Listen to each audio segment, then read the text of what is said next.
अक्षय्य तृतीया हा हिंदू धर्मातील एक पवित्र सण आहे.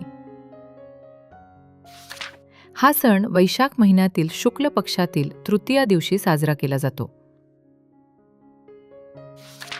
या दिवशी कोणतेही शुभ कार्य करण्यास विशेष मुहूर्त लागत नाही. लोक या दिवशी सोने खरेदी करतात. दानधर्म करण्याला या दिवशी विशेष महत्त्व आहे. शेतकरी या दिवशी नवीन शेती कामाची सुरुवात करतात. या दिवशी देवपूजा आणि व्रत केले जाते. मंदिरात विशेष पूजा अर्चा केली जाते.